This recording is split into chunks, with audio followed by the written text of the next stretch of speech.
Welcome to the Punzi Grange. You may think I'm in Lilliput because I'm towering over my corn, but actually this is a really interesting heirloom variety called Hooker, and it's named after Ira Hooker, who lived in Olympia and grew this for over 20 years. It was heirloom. He collected the seeds each year, picked the best ones. Great for a small garden, very early and very interesting, and we're going to see why it's interesting in a second. Basically what I want to show you today is a little bit about corn, also about interplanting, because below this we're going to show you some watermelon that's growing right underneath. We're going to get to that in a second. And we're also going to talk about when to harvest both of them. So let's look for something. One of the first things you look for when you're harvesting corn is the tassels to be dried out. So I see one over here that's dried out, and you can see the tassels are nice and brown. I'm going to go ahead and feel. Now you feel the top because you want to make sure that the kernels on the top are formed. It feels pretty round.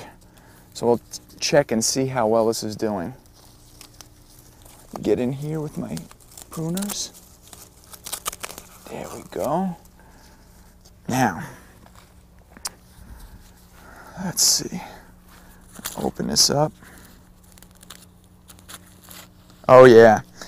And now I'm going to show you what's interesting about this corn. Now you might be saying, well, that's not a sweet corn, that looks like Indian corn.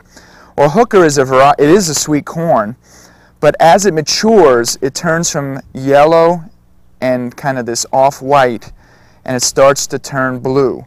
And the more blue, the sweeter it becomes. So this is going to be pretty sweet. Now, as you can see, it's nice and filled out.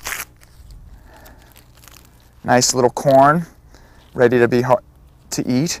Now, what you want to do when you eat this, once you harvest it, you want to get it into the pot and boiling within an hour. Because if you don't, all the sugars that have formed that taste so good with the butter and the salt and the pepper, what's going to happen is they're going to be converted to starch within the kernels, because they're now away from the plant and thinking, okay, I got to get ready to store for the winter and become a seed. So we're harvesting it earlier. We don't want it to think it wants to go to seed. We want to stay nice and sweet. So I'm going to eat this right after we're done. Now we're going to go and look at some of the watermelon. Now this is another interesting heirloom variety of watermelon that's very early, and it's particularly good for this part of the country. It's called Blacktail Mountain from Baker Creek Heirloom Seeds.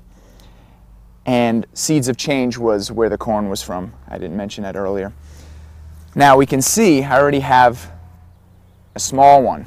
So I'm going to show you what an immature one looks like so we can get an idea. Now you can see, you can listen to it. You'll see if you can hear this.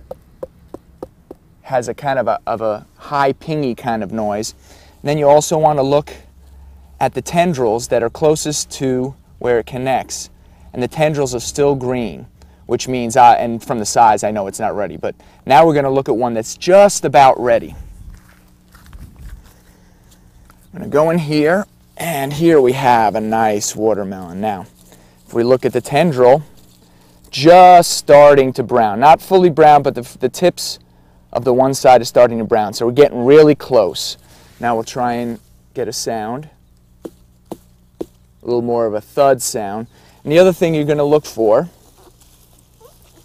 is the underside, and it will turn from a kind of cream color to a yellow, and it's a nice yellow color. So this is going to be ready to harvest probably within the week. So I'm going to save that because I want it to make as much sugar as I can get it to make. Now as you can see, this is a great way to keep two plants together. Now I've gotten watermelon and corn from one space. The watermelon helped block out a lot of the weeds. And for this size corn, watermelons are probably the best because the watermelons stay pretty low. You can see behind me, I've done it with some pumpkin plants, and they got up a little higher and they've had to struggle to get above them. But you can do that with a larger variety. But this variety is really great, and I encourage you to try them next year in your garden.